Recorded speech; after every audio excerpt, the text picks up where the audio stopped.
네, 오늘 본문 말씀은 창세기 13장과 긴밀하게 연결되어 됩니다. 아브라함의 조카 이야기를 우리가 보게 되는데요. 13장을 잠깐 말씀을 드리면 아브라함과 조카 롯이 같이 살았습니다. 그런데 이들의 재산이 상당히 많아서 충돌이 생겼습니다.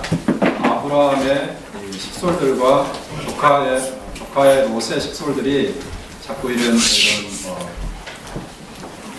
뭡니까? 짐승들이 먹는 풀이라든지 물 이런 음식으로 인해서 자꾸 싸우게 됩니다. 그러니까 아브라함이 이 문제를 해결하기 힘들어서 어떤 한 가지 제안을 하게 되는데, 그러면은 내 재산도 많고 네 재산도 많아서 자꾸 싸움이 일어나니까 차라리 우리가 헤어지는 것이 좋겠다. 그래서 아브라함과 롯이 결정적으로 헤어지게 됩니다.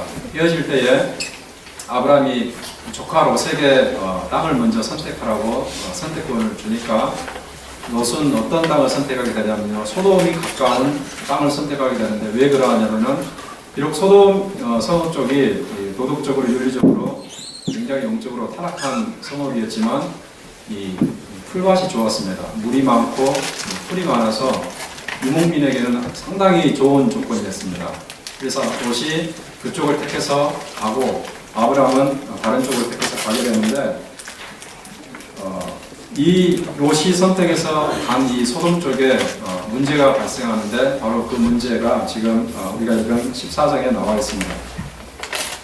조금 더 자세히 살펴보면요, 롯이 살고 있던 이 소돔 성읍은 그 주변에 네 나라와 동맹을 맺고 있었습니다. 이 소돔, 그 당시는 오늘날처럼 거대한 국가가 있는 것이 아니라 조그만 그 도시 국가들이 이렇게 있었습니다. 옛날에 마치 우리나라의 가야 왕국도 여러 도시 국가들이 형성해서 된 것처럼 마치 그렇게 돼 있었습니다. 그래서 이 소돔 성읍이 주변에 네 나라와 동맹을 맺고 있었는데, 이 다섯 나라가 세력이 굉장히 약해가지고 그 동방에 있었던 그돌라오멜이라는 왕을 섬겼습니다. 무려 12년간을 섬겼는데요. 그돌라오멜을 섬기면서 세금도 갖다 바치고, 그 다음에 조공물도 갖다 바치고, 그 다음에 그돌라오멜이 군사력이 필요하면 또 군사를 또 동원하고 이렇게 했는데, 이 그돌라오멜은 받기만 하고 자기들이 아무것도 주지 않습니다. 그냥 종처럼 부려먹으니까 이 나라 사람들이, 왕들이 화가 나가지고 반역을 요구합니다. 그래서 제 13년째에는 그 조공국에서 탈피해가지고 혼자 독립하게 됩니다. 그러니까 이 그돌라오멜이 화가 나가지고 제 14년째에 이 소돔 및 이 이 성읍들을 치게 되는데, 그로 인해서 이 소돔에 살고 있었던 롯에까지 피해가 갑니다.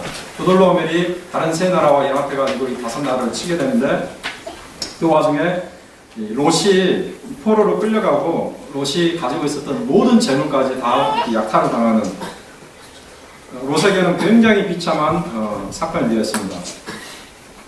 나중에 또 뭐 소돔성이 망해가지고 롯이 어려움을 당하기도 하지만은 지금까지 삶에 있어서는 롯에게 가장 큰 환란이 된 것입니다. 사실 롯이 이 세속적인 관점에서 이 양을 치기에, 소를 먹이기에 좋은 땅으로 여겨져 가지고 그 땅을 선택했는데, 결국 그가 선택한 땅이 자기에게는 화근으로 작용한 것이죠. 물론 우리가 이것을 반드시 원인과 결과의 차원에서 해석해야 되는가, 여기에는 의문이 있지만은, 우리가 만약에 롯이 이 악한 땅을 선택해서 하나님께서 그에 대한 어떤 처벌의 차원에서 그런 일이 벌어졌다 하면은 롯은 순간의 선택을 잘못해서 어려움을 당하게 됐다, 이렇게 말할 수 있겠죠. 과거 저희가 어렸을 때에 이런 말이 굉장히 유행이 있었습니다. 순간의 선택이 10년을 좌우한다. TV 광고였던 것 같은데요. 롯이 육신적인 눈으로 선택한 땅이 그에게 복으로 찾아온 것이 아니라 오히려 힘들고 어려운 저주에 가까운 일로 찾아왔다는 것을 우리가 볼 수 있는 것이죠. 이와 같은 사건이 지금 많이 커져가지고 결국에는 아브라함의 귀에까지 들어왔습니다. 사실 아브라함은 롯이 그런 일을 당했다고 그러니까 얼마나 목장이 무너지겠습니까? 사실 고향 땅을 떠나와가지고 이방 땅에 살면서 피부치라고는 이 롯밖에 없거든요. 자기 조카 롯밖에 없기 때문에 롯이 그에게는 굉장히 소중한 존재였습니다. 그래서 아브라함이 지체하지 않고 롯을 구하러 달려가는데 여기에 보니까 318명의 용사들을 데리고 가서 그돌라오멜과 그의 동맹국들을 쳐가지고 대승을 거두게 됩니다. 대승을 거두어서 롯을 데리고 구원해서 돌아오는데 이 아브라함을 영접한 왕이 여기에 두 명으로 나타나는데요. 한 사람은 살렘 왕이었고 한 사람은 소돔 왕이었습니다. 이 소돔 왕의 이름은 나타나지 않지만 살렘 왕의 이름은 나타납니다. 누구로 나타나냐면은 멜기세덱으로 나옵니다. 이 멜기세덱은 아브라함을 보면서 어떤 얘기를 하냐면요. 지극히 높으신 하나님께서 너를 도우셨으니 지극히 높으신 하나님을 찬송할지라 이렇게 아브라함에게 얘기를 합니다. 그러면서 떡과 포도주를 줍니다. 그 멜기세덱에게 아브라함은 자신이 가지고 있는 소유 가운데서 10분의 1을 드리게 되는 거죠.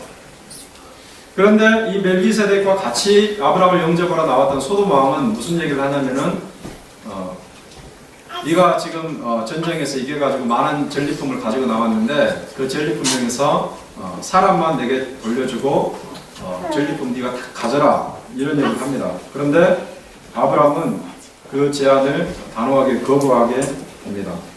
지금 우리가 읽은 본문이 대충 이와 같은 이야기인데요. 이 이야기를 통해서 우리는 중대한 영적인 진리를 몇 가지 깨달을 수 있는데 그것이 오늘 우리에게 마음에 새겨져가지고 이것을 기억하기를 원합니다. 만약에 영적인 진리를 우리가 새롭게 적용하지 못하면은 사실 이 이야기는 과거 수천 년 전의 이야기, 과거에 있었던 한 사건에 불과할 뿐이지 우리에게는 큰 영향이 없겠죠. 그러므로 우리는 하나님의 말씀에 기록된 이 내용을 가지고 우리의 삶에 영적인 진리를 적용할 수 있어야 됩니다. 자, 첫 번째 우리가 기억할 것은요.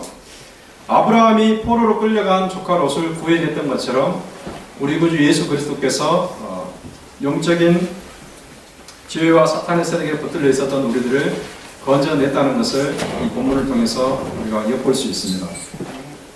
아브라함은 포로로 끌려간 롯을 구해냈고 이 사건이 결국은 죄와 사망의 포로에 있었던 우리를 건져내신 예수 그리스도의 모습을 암시한다는 것이죠. 인간적인 측면으로 보면은 아브라함은 조카 롯이 미웠을 수가 있습니다. 왜 그랬습니까? 같이 헤어지기를 원했는데 롯이 그 헤어진 것 자체가 그 미움의 원인이 아니라 헤어지기를 원했는데 롯이 안 좋은 땅을 선택해 간 거죠. 물론 그 경제적인 측면에서는 롯에게 좋은 땅이었지만은 아브라함은 그런 경제적인 관점으로 보는 것이 아니라 영적인 안목에서 보기 때문에 소돔 쪽을 향해서 갔던 롯이 조금 이렇게 마음에 안 좋게 생각될 수도 있어요. 하나님을 섬기는 백성이 하나님의 뜻과는 정반대로 살아가는 소돔 쪽을 향해 갔기 때문에 아브라함에게는 롯의 선택이 잘못되게 생각될 수 있고 또 그로 인해서 그런 결과가 있었기 때문에 사실 롯을 내가 꼭 구하러 가야 되느냐 그런 생각이 있을 수도 있는 것입니다. 그러나 이런 인간적인 감정을 뒤로하고 아브라함은 롯을 구하기 위해서 자신이 할 수 있는 모든 것을 다 바칩니다. 여기 본문에 보니까 이 주변의 그 동맹국들을 같이 동맹을 끌어내게 되는데요. 보니까 마므레와 에스골과 아넬의 동맹국까지 동원하게 됩니다. 그리고 거기에 더해서 아브라함이 사용한 군사가 자기 집에서 훈련시켰던 318명의 용사들이었습니다. 자, 이것은 무엇을 말하는가? 아브라함은 조카 롯을 구하기 위해서 자신이 할 수 있는 최선을 다했다는 것을 말하는 거죠. 자기 집에 있었던 318명을 거느리고 갔을 뿐만 아니라 주변에 자기가 동맹한 사람들의 도움까지 요청해서 같이 갔다는 것은 아브라함을 할 수 있는 최선의 노력을 다해서 롯을 구한 것입니다. 대충 구한 것이 아니죠. 자기의 목숨을 해가지고 다 해가지고 건져냈습니다. 얼마 전에 그 미국 TV 시리즈에서 바이블이라는 그 드라마가 만들어져가지고 그것이 인기가 많아가지고 이 DVD로 이제 엮어져가지고 저희가 그 DVD를 하나 사서 본 적이 있는데 거기에 보니까 이 아브라함이 조카 롯을 구하기 위해서 이 싸움하는 그 광경이 나옵니다. 거기에 보니까 아브라함이 보통 사람이 아닙니다. 이 장군처럼 용맹하게 날아서 이 적진에 뚫고 와서 적진을 물리치는 그런 사람으로 나타나는데 최선을 다해서 구해낸 것이죠. 이와 마찬가지입니다.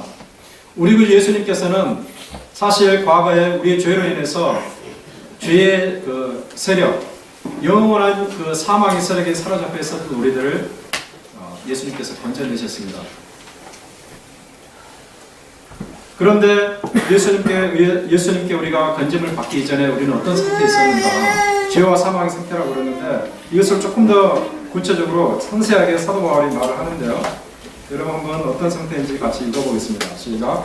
그때 너희가 이 세상 공중의 권세자들 곧 지금 불순종의 가치 가운데서 역사하는 우리도 다 그 안에서 이 육체의 욕심을 따라 육체와 마음의 원함을 생각하여 나이를 같이 본질상 진노의 자녀였다. 여기에 보니까 본질상 진노의 자녀라고 그랬습니다. 본질상 진노의 자녀, 하나님의 진노를 받을 수밖에 없는 사람, 그리스도의 영이 없는 사람입니다. 그리스도의 영이 없는 사람은 하나님의 진노의 대상이고 누구를 따르고 있다고 되어 있습니까? 하나님의 진노의 대상이니 그리스도의 영이 없는 사람은 누구를 따르는가? 공중의 권세 잡은 자를 따른다고 했습니다. 공중의 권세 잡은 자를 따른다. 즉 공중의 권세 잡은 자에게 포로로 잡혀있다. 이것을 말하는 거죠. 공중의 권세 잡은 자가 누구입니까? 여기에 보니까 불순종의 아들들 가운데서 역사하는 영이라고 했어요. 불순종의 아들들 가운데서 역사하는 영, 눈에 보이지 않지만 이 영이 불순종의 아들들, 즉 다시 말하면 하나님을 믿지 않는 사람들 가운데서 역사하고 있다는 거죠. 사람들의 영혼을 장악하고서 그 영혼을 파괴하는 그와 같은 일을 하는 것입니다. 제가 요즘에 존 버닌이 쓴 거룩한 전쟁이라는 책을 읽고 있는데 거기에 보면은 이와 유사한 내용이 나타나서 잠깐 소개를 하겠습니다. 이 거룩한 전쟁은 어떤 내용이냐면은 인간의 마음 속에서 이루어지는 이 내적인 전쟁, 그러니까 한 개인을 여러분 생각하시면 됩니다. 한 개인의 마음 속에서 영혼 속에서 이루어지는 이 내적인 영적인 갈등, 심적인 갈등, 이 전쟁을 마치 우리가 눈에 보이는 이 전쟁과 같이 형상해가지고 소설로 써놓은 것인데 거기에 보면은 그 맨소울 성이라는 그 성을 하나님께서 통치하셨는데 이 디아볼로스라는 그 자가 장악하게 됩니다. 디아볼로스가 장악하면서 그가 쓰는 여러 사람들을 통해서 그 맨소울 성에 있는 사람들로 하여금 이 하나님을 의심하게 만들고 하나님을 대적하게 만들고 이 하나님과 원수되게 만드는 그렇게 진행이 되는데 나중에 물론 하나님께서 그 맨소울 성을 찾기 위해서 이제 군사들을 보냅니다. 그런데 그 과정에서 이 디아볼로스는 이 성을 빼앗기지 않기 위해서 그가 사용하는 여러 그 사람들이 있는데 거기에 보면 양심이 없는 사람 또는 입에서 썩은 냄새가 나서 냄새를 풍기는 사람 여러 사람들을 쓰게 되는데 그들로 인해서 맨소울 성의 사람들의 판단력이 흐려지고 계속해서 이 하나님인 엘사다이 왕이 계속해서 대적하는 그 정도가 커지게 됩니다. 여기에서 우리가 무엇을 알 수 있는가? 인간의 그 영혼이라는 것이 사실은 전쟁터와 같다는 거죠. 우리는 그것을 잘 인식하지 못합니다. 우리는 영적인 부분에 큰 관심이 없이 살아가기 때문에 잘 인식하지 못하지만 사실은 하나님께서 그 마음을 지배하든가 아니면은 디아볼로스와 같은 그런 악한 영이 지배하든가 우리에게 영향을 주든가 둘 중에 하나거든요. 그런데 자연인의 경우는 무엇인가? 자연인의 경우는 이 악한 디아볼로스와 같은 그런 악한 영이 영향을 주면서 그 마음을 혼란스럽게 어지럽힌다는 사실을 우리가 알 수 있습니다. 그래서 결국은 본질상 진노의 자녀로서 우리가 살아간다는 거죠. 이렇게 본질상 진노의 자녀로 살아가던 저희들을 예수님께서 건져내신 것입니다. 제가 몇 년 전에 그 뉴스 기사를 본 적이 있습니다. 굉장히 특이한 기사여가지고 제가 아직까지 기억하고 있는데요. 거기에 보면은 제가 이름은 제가 말씀드리지 않겠습니다. 유명 가수인데 어떤 가수가 있었는데 지금 나이는 약 한 50대 후반 정도 됐을 겁니다. 그런데 이분이 마약 복용 혐의로 경찰에 구속됐습니다. 마약 복용 혐의로 경찰에 구속됐는데 연예인들이 마약을 하는 경우는 이렇게 막 특이하지 않으니까 많은 연예인들이 마약을 하잖아요. 그래서 큰 사건은 아닌데 제가 이 뉴스를 읽으면서 한 가지 충격적인 내용을 봤습니다. 뭐냐면은 이 사람이 한 얘기였습니다. 이제 기자가 물어봤습니다. 왜 당신이 마약을 이렇게 복용했습니까? 이렇게 물어보니까 이 사람이 어떤 얘기를 하냐면은 음악을 하기 위해서 마약을 먹지 않으면 안 되었습니다. 이런 말을 했어요. 음악을 하기 위해서 마약을 먹지 않으면 안 되었습니다. 그러니까 음악을 하기 위해서 반드시 마약을 먹었어야만 됐다는 거죠. 즉 자기가 마약을 하게 된 핑계거리를 음악에 두는 거죠. 내가 대중들을 즐겁게 해주는 음악가인데, 가수인데, 내가 마약의 힘을 빌지 않으면은 대중들을 즐겁게 하지 못하니까 내가 마약을 했습니다. 여러분 생각을 해보세요. 마약을 먹어야만이 음악이 잘 되겠습니까? 우리는 해마다 크리스마스만 되면 핸델의 메시아를 듣습니다.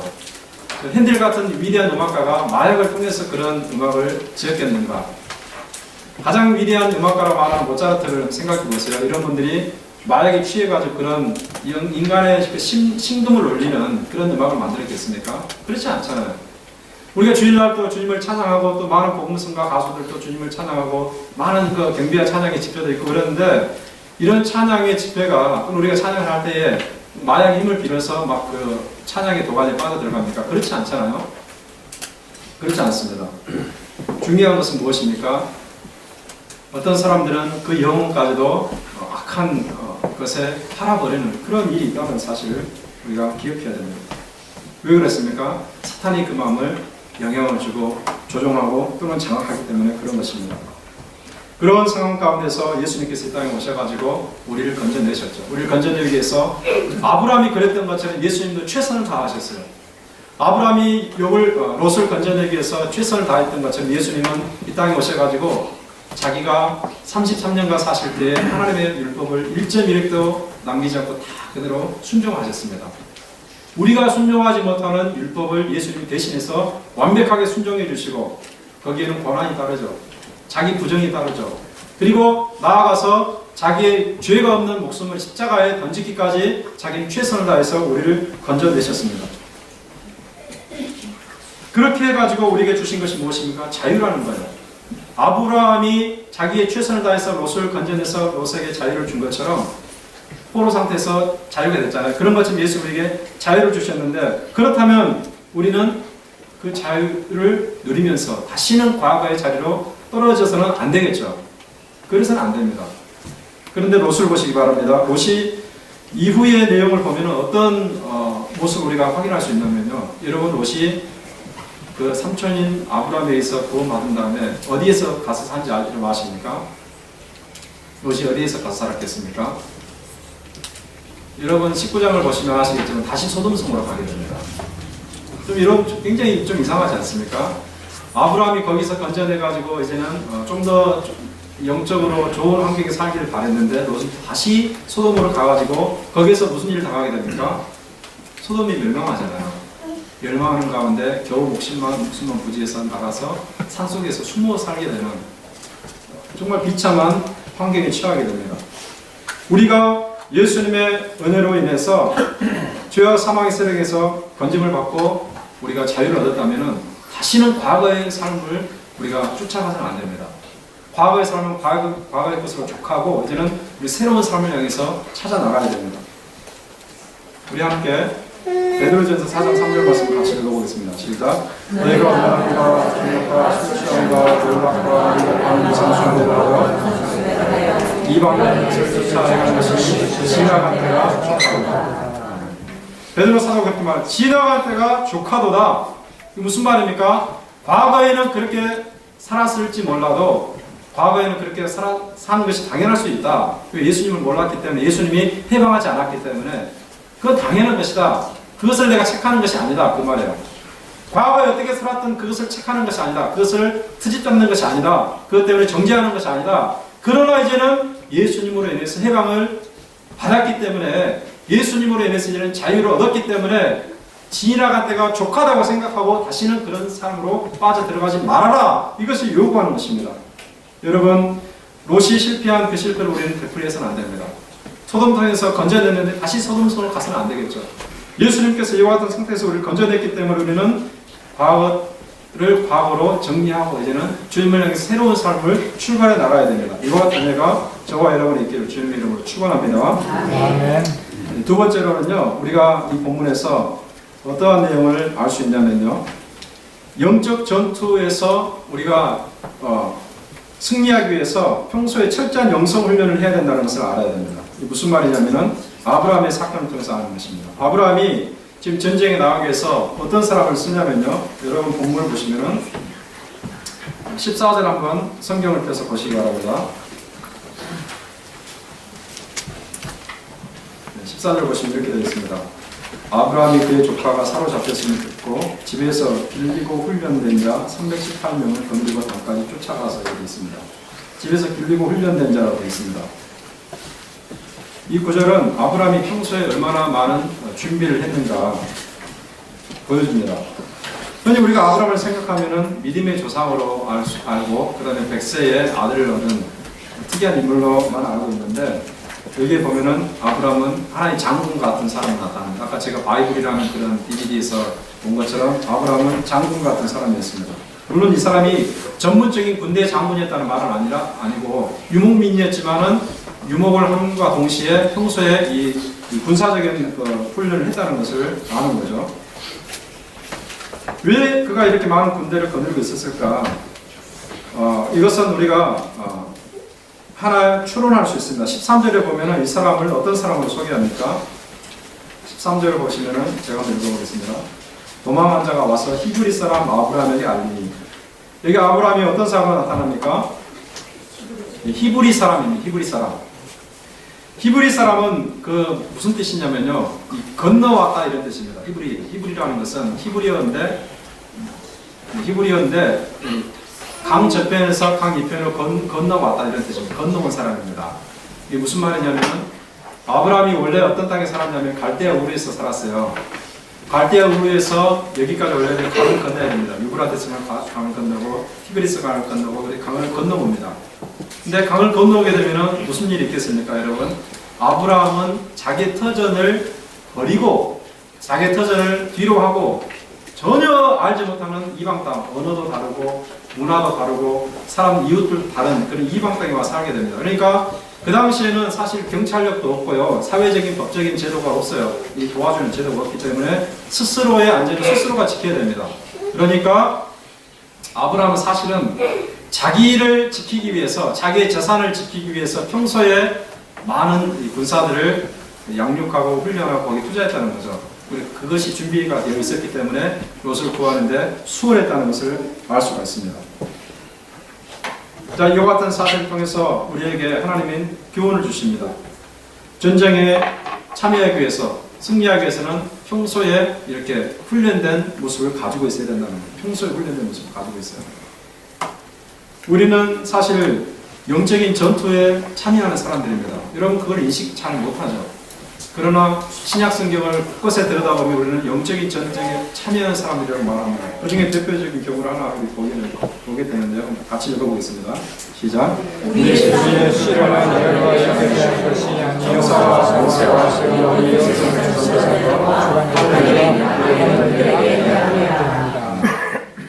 신약 성경을 보면 우리는 끊임없이 전쟁에 참여하는 자인데, 전쟁 자체가 대상이 누구냐면 사실은 우리의 옛 본성이고 우리를 조종하려고 하는 악한 사탄의 세력이라는 것을 알 수 있습니다. 사실 신앙의 그런 언저리에 있게 되면 이것을 잘 모르게 됩니다. 그러나 신앙의 깊은 곳으로 들어가면 들어갈수록 영적인 전투가 치열하다는 것을 알게 되는데요. 사실은 하나님의 뜻을 따르기 싫어하는 우리의 본성, 사실 인간의 본성은 하나님의 뜻을 따르기 싫어합니다. 하나님께 굴복하기 싫어하고 하나님께 헌신하기 싫어하고 하나님의 뜻에 순종하기 싫어합니다. 어떤 사람이 다른 사람에게 이렇게 굽히기를 원하겠습니까? 다 자기가 주체가 되어가지고 자기가 주인 되어 살아가는 원하는 거예요. 인간도 마찬가지입니다. 인간은 그런 존재입니다. 비록 우리가 구원받았다 할지라도 우리 안에 여전히 옛 본성이 존재하고 있습니다. 새로운 생명이 들어왔지만 여전히 옛 본성이 있기 때문에 옛 본성이 강해지게 되면 끊임없이 하나님을 대적하려고 하고 하나님께 불순종하려고 해요. 이것이 인간의 본성, 이것이 자연스러운 삶의 표현입니다. 그러므로 우리의 옛 본성도 우리의 싸움의 대상이 될 뿐만 아니라 우리의 외부에서 우리의 영향을 주는 악한 이 사탄의 영도 우리의 싸움의 대상이 된다는 것을 알아야 됩니다.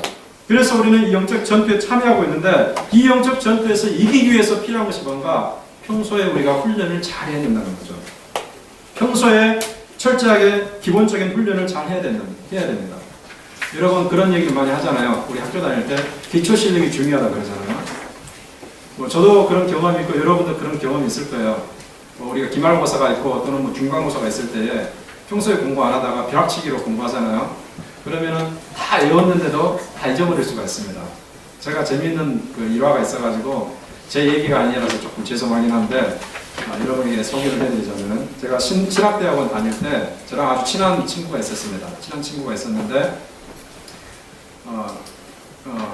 저희들이 이제 기말고사를 준비하기 위해서 도서관에서 가서 공부를 했습니다. 근데 저는 공부하다가 잠이 와서 잠을 잤는데 그 친구는 밤을 새서 공부를 했어요. 그래서 그때 우리가 구역서론을 아마 시험을 봤던 것 같아요. 구역서론을 시험을 보는데 그 친구가 예상이 되는 이런 시험을 다 준비해가지고 그걸 철저하게 외웠습니다. 평소에는 잘 공부를 안 했는데 간밤에 철저하게 외워가지고 그걸 다 외워놨습니다. 그런데 그날 아침에 시험을 봤는데 하나도 생각이 안 나는 거예요. 그 친구가. 머리가 하얘져가지고 생각이 하나도 안 나는 거예요. 그래서 점수가 형편없이 나왔어요.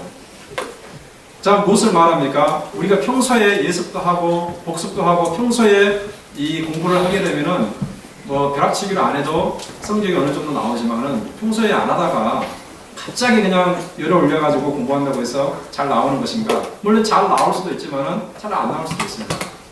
갑자기 공부하면 또 잊어버리는 것이 더 많습니다.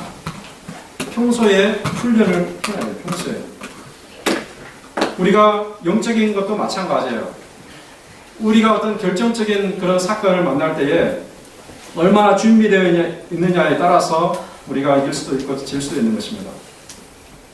예배에 한번 우리가 참여하고 성경 공부에 한번 참여하고 기도에 한번 참여하고 이것이 사실 중요하게 보이지 않잖아요. 매주마다 예배에 참여하는 게 뭐가 중요한가? 그런데 이것이 중요합니다, 여러분.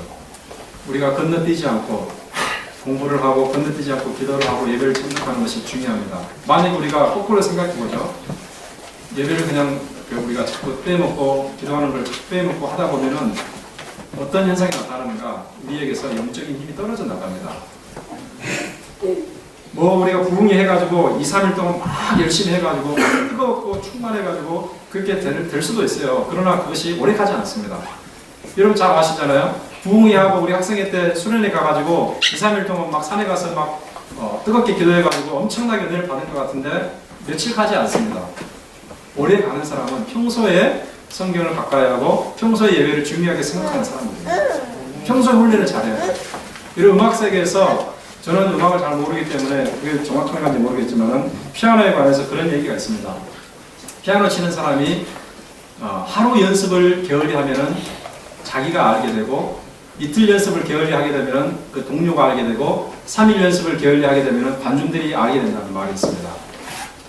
그러니까 연습을 하루하루 계속해서 꾸준히 해나가는 것이 얼마나 중요한가 우리가 알 수 있는 것이죠. 여러분 우리에게 닥쳐있는 영적인 싸움을 항상 생각하는 가운데 평소에 여러분들이 성경과 평소에 기도와 평소에 예배에 신경을 쓰심으로 인해서 여러분 기초적인 영성을 꾸준하게 닦아 나가서 여러분이 영적인 싸움에서 승리하기를 주님의 이름으로 축원합니다. 세 번째로는요, 영적 전쟁에서 승리한 다음에 우리가 그 모든 영광을 하나님께 돌리는 이것이 바른 신앙의 태도다라는 것을 볼 수 있습니다. 여기에 보면 아브라함이 이제 승리해가지고 오는데 아까 누가 맞이했다고 그랬습니까? 두 왕이 맞이했는데 그 중에 한 사람은 멜기세덱이라는 살렘 왕이었습니다. 이 사람은 굉장히 특이한 사람으로서 히브리서 7장에 가게 되면은 이 사람은 이 조상도 없고 시작도 없고 끝도 없는 예수 그리스도의 모형이라고 이렇게 나오는데 살렘 왕이라는 것은 무슨 말이냐면요. 살렘은 예루살렘에 있는 그 살렘이라고 하는데 살렘은 살롬에서 온 말입니다. 즉 평강이라는 뜻, 평화, peace. 그러니까 살렘 왕은 평화의 왕. 멜기세덱이라는 말은 의의 왕이라는 뜻입니다. 이 사람은 평강의 왕이요 의의 왕으로서 사실 예수님, 이 땅의 평강의 왕, 의의 왕으로 오신 예수님을 보여주는데 이 멜기세덱이 아브라함이 그렇게 말합니다. 떡과 포도주를 가지고 영접하면서 지극히 높으신 하나님을 찬양하라. 여러분 한번 본문에 보면은 20절에 이렇게 나왔죠. 너희 대적을 내 손에 붙이신 지극히 높으신 하나님을 찬송할지어다 하며 아브라함이 그 얻은 것의 10분의 1을 멜기세덱에게 주었더라. 멜기세덱은 사실 예수님의 그림자와 같은 사람인데 이분이 아브라함에게 말하는 것은 하나님을 찬양하라는 거였어요. 무슨 말입니까? 밑도 끝도 없는 말이 아니에요. 전쟁에서 승리하고 돌아온 아브라함에게 하나님을 찬양하라는 것은 밑도 끝도 없는 말이 아니라 사실 전쟁에서 승리하게 된 가장 근본적인 원인은 하나님께서 너를 지켜주신 것에 있다는 거죠. 지극히 높으신 하나님이 너를 지켜주셔서 전쟁에서 승리했으므로 그 하나님께 영광을 돌리라는 말이에요. 그래서 그 결과 아브라함이 10분의 1을 멜기세덱에게 드린 것입니다. 영적인 전쟁도 마찬가지죠. 그 승리의 공헌이 하나님께 있음을 알아야 됩니다. 아브라함은 자칫 잘못하면 어쩌면 하나님께서 자기를 도와주셨다는 것을 잊었을 수도 있어요. 그가 만약 이걸 인식하지 못했다면 전쟁 승리로 인해서 교만해질 수도 있었겠죠. 그런데 멜기세덱이 그 점을 바로 잡아줬습니다. 하나님의 찬양으로 명령했던 거죠. 그래서 이 말에 전적으로 동의하는 차원에서 맞습니다. 당신이 그렇게 말하는 것처럼 저도 그렇게 인정합니다. 내가 전쟁에 승리하게 된 것이 지극히 높으신 하나님이 도와주셨기 때문입니다. 그러므로 내가 하나님을 대변하는 당신에게 10분의 1을 드리겠습니다. 라는 거예요. 멜기세덱은 하나님의 대리인이고 예수 그리스도의 모형입니다. 즉 대리인에게 드리는 것은 하나님께 드리는 것입니다. 그래서 멜기세덱에게 10분의 1을 드림으로써 그는 하나님께 10분의 1을 드림으로써 하나님께 공을 돌려드린 것입니다. 표시였습니다. 우리도 하나님 앞에서 이런 자세로 살아야 돼요. 하나님이 나를 도우셨다는 사실을 알아야 돼요. 하나님께서 우리를 돕지 않으시면 사실 우리의 삶은 언제든지 풍파에 넘어질 수도 있고 영적인 그런 위기 가운데 우리가 처할 수도 있습니다. 우리는 매 순간순간 우리를 자녀 삼으시고 우리를 도우시는 우리 머리털까지 쓰시면서 우리의 안전을 지켜주시는 하나님을 우리 항상 기억하는 가운데 하나님을 찬양하고 하나님께 영광을 돌리고 우리 하나님의 도우심을 입으로 고백하는 그런 삶을 살아야 마땅한 것입니다. 이것이 우리에게 주어진 책무라고 말할 수 있습니다. 마지막으로 우리가 이 본문을 통해서 한 가지만 더 배우기를 원하는데요. 불의한 재물에 눈이 어두워지서는 안 된다는 것을 우리가 알 수 있습니다. 불의한 재물에 눈이 어두워지서는 안 됩니다. 여러분 본문 한번 보시면은 21절 한번 보시기 바랍니다. 21절에 소돔 왕이 아브라함에게 그렇게 말합니다. 사람은 내게 보내고 물품은 내가 가지라. 그러니까 아브라함이 그렇게 말하죠. 22절 소돔 왕이 이르되 천지의 주제이시여 지극히 높으신 하나님 여호와께 내가 손을 들어 맹세하노니 내 말이 내가 아브라함으로 치부하게 하였다 할까 하여 내게 속한 것은 실 한 오락이나 들매끈 한 가닥도 내가 가지지 아니하리라. 23절이 조금 어렵죠. 지금 그랬죠.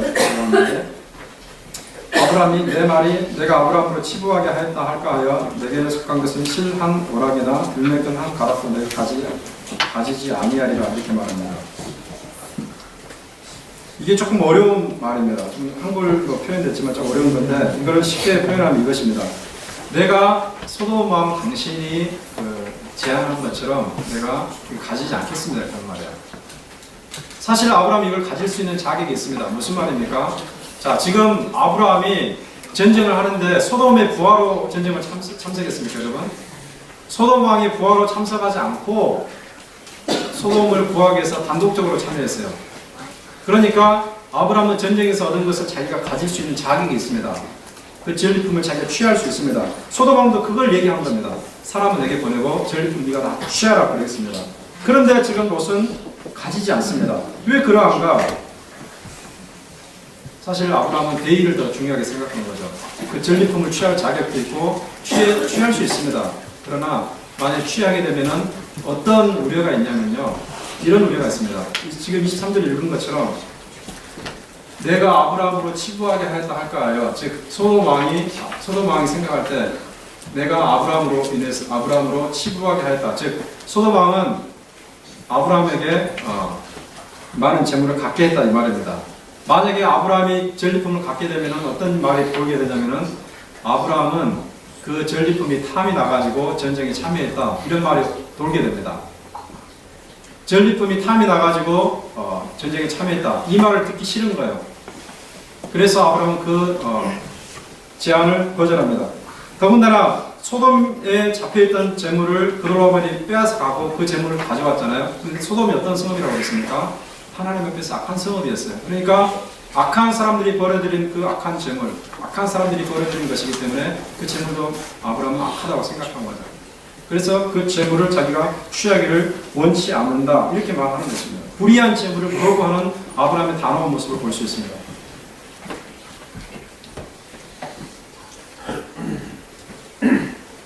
아브라함이 이와 같은 결단을 할 수 있었던 것은요, 지혜가 있었기 때문인데, 어떻게 해서 이런 지혜를 배울 수 있는가? 사실 아브라함에게 전력이 있습니다. 이력이 있습니다. 무슨 말이냐면요, 여러분들이 창세기 12장으로 넘어가 보면은 어떤 사건이 있냐면은, 아브라함이 이 가나안 땅에 왔는데 기근이 심했습니다. 그러니까 살기 위해서 애굽으로 내려갑니다. 애굽으로 내려가는데 거기 일이 생겼어요. 자기 부인이 너무 아름다워가지고 애굽 왕이 자기를 죽인다고 생각합니다. 자기를 죽이고 자기 아내를 취할 거라 생각해서 거짓말하게 됩니다. 이 여자는 내 아내가 아니라 내 누이다. 거짓말하게 되니까 애굽 왕이 그 사라를 취하고 아브라함에게 대신 엄청난 재물을 줍니다. 노비들과 양과 소와 약대들을 주게 됩니다. 무슨 말입니까? 아브라함은 과거에 자기 목숨을 위해서 자기 아내를 팔고 불의한 재물을 취한 이력이 있습니다. 전력이 있습니다. 그것이 큰 잘못이었어요. 한 번의 잘못은 한 번으로 족합니다. 그래서 아브라함이 이번에는 다시는 내가 이런 불의한 재물을 취하지 않겠다라는 강력한 결단력을 가지고 소돔 왕이 제안한 것을 거부한 것이었습니다. 불의한 재물에 눈이 멀게 되면 사실은 우리가 망할 수가 있습니다. 두 사람을 우리가 꼽을 수가 있는데요. 발람과 가룟유다를 볼 수 있습니다. 발람이라는 사람은 여러분 어떤 사람이냐면요, 이 모압 왕이 이스라엘을 저주하라고 고용한 사람이었습니다. 발람은 선지자였는데 모압 왕이 이스라엘의 그 세력이 두려워가지고 이스라엘을 저주하라고 했을 때에 발람이 저주는 안 했지만은 그 사람에게 끌려갔습니다. 무엇 때문인가? 그 사람이 많은 재물이 약속했거든요. 결국은 나중에 이스라엘이 이 모압 사람들과 음행하게 하는 그런 요건까지 제공한 사람, 결국은 나중에 비느하스에 의해서 죽임을 당하게 됩니다. 불의한 짐을 탐했던 발람은 결국 비느하스에 의해서 죽임을 당하고, 가룟유다는 어떻습니까? 자기 스승을 은 30에 팔아 넘김으로써 30을 자기 쓰지도 못하고 그냥 몸에다가 사살을 죽었어요. 불의한 재물에 우리가 눈이 멀고 쫓아가다 보면 우리 인생을 이렇게 망칠 수도 있는 것입니다. 한국 교육계에서 이 교수 임용이라든지 교사 임용에 부정이 흔히 있거든요. 그런데 제가 직접 들은 이야기인데, 오래전에 한국 그 음악계에서 5번째 안에 드는 굉장히 거장이 있었습니다. 이분이 그냥 시간 강사로 여러 대학에 전전하면서 보따리 장사를 하고 있는 그런 시절이었는데, 마침 어떤 대학에서 이 사람을 전화해가지고 오게 해가지고 인터뷰를 하면서 뭐를 얘기하냐면, 우리가 당신에게 정교수 자리를 당장 줄 테니까 학교 발전 기금으로 4억을 내놓으시고 그랬어요. 당신이 4억을 내놓으시면 우리가 당신을 곧바로 정교수로 임용하겠습니다. 근데 이 사람이 어떤 사람이냐면은 신앙인이었습니다. 예수님을 잘 믿는 분이어서 거기서 곰곰이 생각을 했습니다. 4억을 내놓을 수 있는 돈이 있었는 것 같아요. 4억을 내놓고 정교수가 되느냐. 생각해보니까 자기 신앙 양심이 허락이 되지 않습니다. 그래서 그렇게 말했습니다. 내가 신앙 양심상 이것이 나에게 불편합니다. 그래서 나는 4억을 주지도 않을 뿐만 아니라 정교수 자리도 내가 싫습니다 하고 나왔습니다. 만약 이 사람이 그렇게 해서 들어갔다면 어떻게 되겠습니까? 4억 원을 얻기 위해서라도 또 다른 부정을 저지르지 않겠습니까? 그만한 돈을 얻기 위해서라도. 부정한 재물을 이 사람은 거부하게 된 것이었습니다. 우리가 살아가다 보면은 이와 같은 환경에 처할 때가 있어요. 불의한 재물이 우리를 유혹할 때가 있습니다. 그러나 우리가 그것을 불의하다고 생각하고 신앙 양심으로 우리가 단호하게 그것을 잘라낸다면은 하나님께서 갚아주시는 것을 볼 수 있습니다. 여러분, 창세기 14장은 어디에 연결되냐면 15장과 연결되겠죠. 근데 15장을 보시면 여러분 1절을 보시기 바랍니다. 1절 보시면 이렇게 되어 있습니다. 이후에 여호와의 말씀이 환상 중에 아브라함에게 임하여 이르시되 아브라함아 두려워하지 말라. 나는 내 방패요 너의 지극히 큰 상급이니라. 이런 말이 있습니다. 이것은 무슨 말입니까? 왜 14장이 끝나자마자 이와 같은 말이 있는가? 14장은 아브라함이 불의한 재물을 거부하는 것을 끝납니다. 그런데 바로 그 다음 15장이 어떻게 시작됩니까? 하나님이 아브라함에 나타나가지고 내가 너의 방패요 지극히 큰 상급이니라 이렇게 말합니다. 이것은 하나님의 신앙을 가지고 불의한 재물을 거부했던 이 아브라함에게 하나님 자신이 직접 갚아주신다는 것을 말하는 것입니다. 우리가 신앙 양심으로 불의한 것을 거부하고 부정한 것을 거부한다면 우리가 순간적으로 손해가 된다 할지라도, 그렇게 되는 것처럼 여겨진다 할지라도 결국 손해가 아니라 하나님께서 갚아주시기 때문에 훨씬 더 큰 복이 되는 것입니다. 여러분, 이것을 우리가 알고 기억하며 살아야 됩니다. 말씀을 정리하면서 네 가지 것을 다시 한번 제가 요약하는 가운데 예배를 마치기로 합니다. 첫 번째는 뭐였습니까? 잘못된 선택의 결과 소돔의 포로가 되었던 롯을 아브라함이 최선을 다해서 건져냈다고 그랬죠. 그런 것처럼 우리 예수님께서 자신의 모든 것을 바쳐서 우리를 건져냈으므로 우리는 다시는 과거의 포로의 상태에 떨어져서는 안 되는 것입니다. 두 번째로는 영적 전투에서 우리가 이기기 위해서, 우리의 옛 본성과 싸워 이기기 위해서, 그리고 영적인 대적과 싸워 이기기 위해서 평소에 영적인 훈련, 영성 훈련을 잘 해야 된다고 그랬어요. 평소에 예배하는 것을 중요하게 생각하고, 평소에 기도하는 것, 성경 읽는 것을 중요하게 생각하고, 이것을 우리가 끊임없이 진력해 나가야 됩니다. 세 번째로는 우리가 승리하고 성공하며 교만해질 것이 아니라 모든 영광을 하나님께 돌리는 것입니다. 하나님께 어떻게 영광을 돌릴 것인가, 그 방법과 양태는 여러 가지로 달라지겠지만 중요한 것은 하나님을 찬양하고 하나님께 공을 돌려드리는 것입니다. 마지막으로 우리가 불의한 재물에 눈이 어두워서는 안 된다는 사실을 기억해야 됩니다. 이것을 뿌리칠 때에 그것이 손해가 아니라 하나님께서 더 많은 것으로, 우리가 예상하지 못했던 것으로 갚아주신다는 것을 생각하는 가운데 우리가 믿음의 길을 아브라함처럼 걸어나갈 수 있도록 주님의 이름으로 축원합니다. 기도하겠습니다. 돌아가신 하나님 아버지, 주님의 귀한 일 감사합니다. 오늘 아브라함의 전쟁을 통해서 하나님께서 우리에게 주신 귀한 교훈을 깨닫게 하시니 감사합니다. 아버지, 이 땅을 살아갈 때에 진정으로 예수 그리스도 위에서 구원받고 자유인이 된 것을 기억하는 가운데 다시는 과거의 삶에 빠져들지 않게 하시고 주님이 주신 자유를 누리면서 살아갈 수 있도록 은혜를 부어 주시옵소서. 평소에 우리가 신앙의 훈련을 잘 함으로 인해서 영적인 전투에서 승리하는 자가 되게 도와주시고, 우리가 승리한 가운데 모든 영광을 하나님께 돌려드리며 불의한 재물에는 우리가 눈도 돌리지 않는, 그래서 하나님 앞에서 신앙 양심을 지켜나갈 수 있는, 그래서 하나님께서 또 다른 차원에서 준비하신 놀라운 복을 경험하며 살아갈 수 있는 은혜가 있게 도와주시옵소서. 예수님의 이름으로 감사하며 기도하옵나이다.